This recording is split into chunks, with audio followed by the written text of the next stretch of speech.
On the morning of February 9th, 1855, the people of Devon, England, awoke to a sight that would send shivers down their spines. Stretching across the snow-covered landscape were thousands of strange and unsettling tracks. These were not the usual prints of man or beast, but narrow impressions shaped like the cloven hoof of a goat, spaced out as though left by something walking upright. What was most disturbing was their sheer extent. Mysterious footprints wandered across towns and villages, covering nearly 100 miles. The strangeness of the prints was not just in their shape, but in where they were found.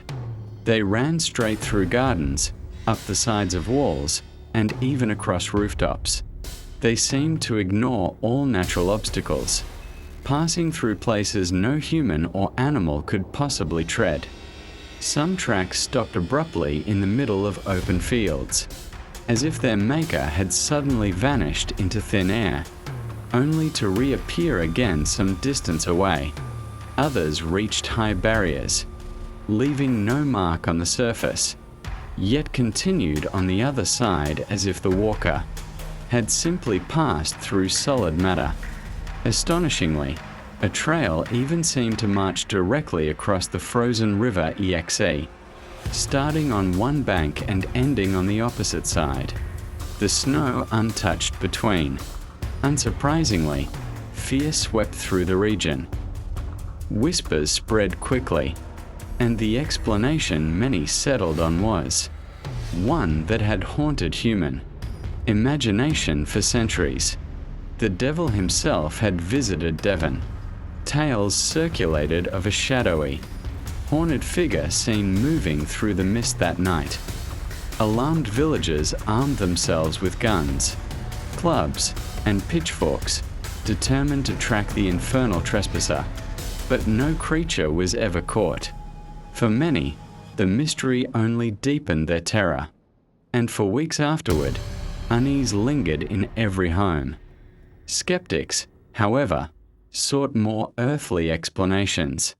Some insisted that the townsfolk had let their imaginations run wild, exaggerating what might have been ordinary animal tracks. Others suggested small creatures like hopping mice could have left the prints.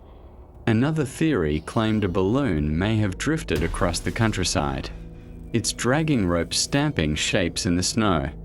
More imaginative still, a rumor spread that escaped kangaroos from a traveling menagerie might be the culprits, though few believed the kangaroo's long, bounding tracks could resemble the delicate cloven imprints.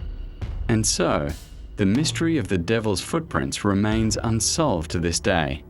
Nearly 2 centuries later, the strange events of Devon are still recounted as one of England's most chilling and unexplained tales, a story where superstition, fear, and wonder continue to leave their own footprints on the imagination.